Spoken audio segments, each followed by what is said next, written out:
বৈষম্য বিরোধী ছাত্র আন্দোলন অ্যাজ অলওয়েজ ভবিষ্যতেও এটা একটা যেমন আমাদের ঐক্যের প্রতীক হিসেবে ছিল এই পুরো অভ্যুত্থানে, আগামীর বাংলাদেশেও সেভাবেই থাকবে। জাতীয় নাগরিক কমিটি এটা কোনো রাজনৈতিক দল হবে না। জাতীয় নাগরিক কমিটি এই নামে আগামীর বাংলাদেশে কোনো রাজনৈতিক রেজিস্ট্রেশন প্রাপ্ত যে দল হয় এরকম হবে না। কিন্তু জাতীয় নাগরিক কমিটি একটি রাজনৈতিক শক্তি, দুইটার মধ্যে পার্থক্য আছে। দল একটা রেজিস্ট্রেশন নাম্বার নিয়ে আত্মপ্রকাশ করে সরাসরি রাজনীতিতে অংশগ্রহণ করে, ভোটের নির্বাচনে যায়, কিন্তু রাজনৈতিক শক্তি যেটি হবে এটি হচ্ছে লিডারশিপ তৈরি করবে আগামীর বাংলাদেশে।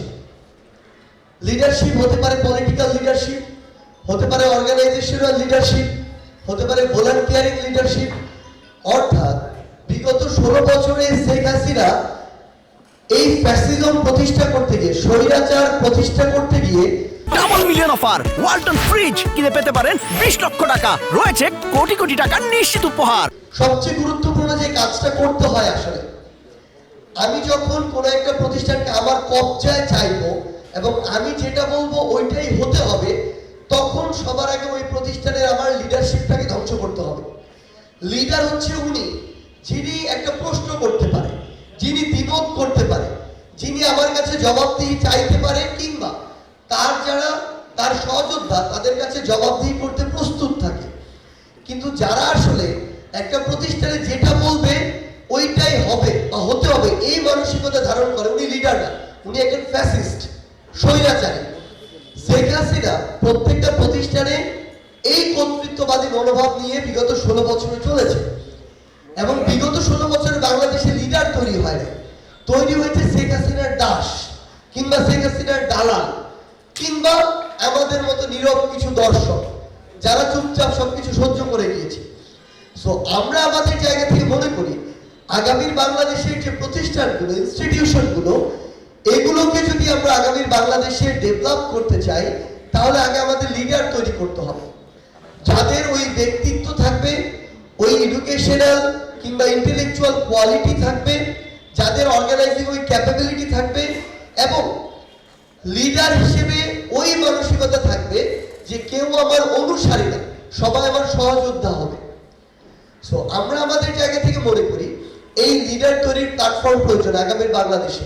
লিডার শুধু পলিটিক্যাল লিডার এমন না, প্রত্যেকটা ক্ষেত্রে আমাদের লিডার প্রয়োজন। এই লিডার তৈরির কাজটা করবে আমাদের জাতীয় নাগরিক কমিটি। পাশাপাশি এই প্ল্যাটফর্মটা একটা প্রেশার গ্রুপ হিসেবে কাজ করবে আগামীর বাংলাদেশে, শুধুমাত্র এই অন্তর্বর্তীকালীন সরকারের জন্য নয়, এরপরে যে সরকার আসবে তার জন্য নয়, এটা আগামীর বাংলাদেশে। এবং এটা ইটসেলফ আমাদের একটা ইনস্টিটিউশন হবে, প্রতিষ্ঠান হবে, যেটা হচ্ছে লিডারশিপ তৈরির প্রতিষ্ঠান। আমরা আমাদের জায়গা থেকে মনে করছি যে শেখ হাসিনা বিগত 16 বছরে বাংলাদেশের উন্নতি দেখিয়েছে কিছু অবকাঠামো দিয়ে, মেট্রো রেল, পদ্মা সেতু, এক্সপ্রেসওয়ে, কর্ণফুলী টানেল, এগুলো দিয়ে। কিন্তু একটা দেশের উন্নতি কখনো কয়েকটা অবকাঠামো দিয়ে হতে পারে না। এরকম কয়েকটা অবকাঠামো বানানোর জন্য একটা টার্মই যথেষ্ট একটা সরকারের। কিন্তু বিগত 3 থেকে 4টি টার্মে যে জিনিসটি হয়েছে, এই অবকাঠামোগুলোকে চোখের সামনে দেওয়া হয়েছে, মানুষ এগুলো দেখে এবং এগুলোকে সামনে নিয়ে ভিতরে ভিতরে যত রকম অপকর্ম করা যায়, দুর্নীতি করা যায়, লুটপাট করা যায়, অর্থ পাচার করা যায়, সেগুলো করা হয়েছে। আপনি দেখেন পদ্মা সেতু করতে প্রায় খরচ করেছে 30 থেকে 35 হাজার কোটি টাকা। আবার পদ্মার যে রেলওয়ে প্রকল্প, যেটা ঢাকা থেকে খুলনা পর্যন্ত, যশোর বেনাপোল সাইড পর্যন্ত নিয়ে গিয়েছে, এই রেলওয়ে প্রকল্পের জন্য খরচ করেছে 40 হাজার কোটি টাকা। সো এই দুইটা প্রকল্পে শেখ হাসিনা শুধু একটা রাস্তা আর একটা রেলের জন্যই, যেটা ঢাকা থেকে খুলনামুখী, খরচ করেছে 70 হাজার কোটি টাকা।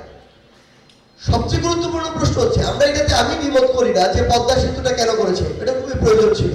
ওই অঞ্চলের মানুষের যে ভোগান্তি, এটা আমি কয়েকবার ফেরিতে গিয়ে কিংবা স্টিমারে বা লঞ্চে গিয়ে আমি দেখেছি যে কি লেভেলের ভোগান্তি। সো এটা খুব বেশি প্রয়োজন ছিল, সেটা সমস্যা না। সমস্যা হচ্ছে এরকম একটা গুরুত্বপূর্ণ অবকাঠামোকে উশিলা করে কেউ যখন একটা লুটপাটের সাম্রাজ্য চালায়, তখন সেটা বৃহৎ অর্থে দেশের জন্য সমস্যা।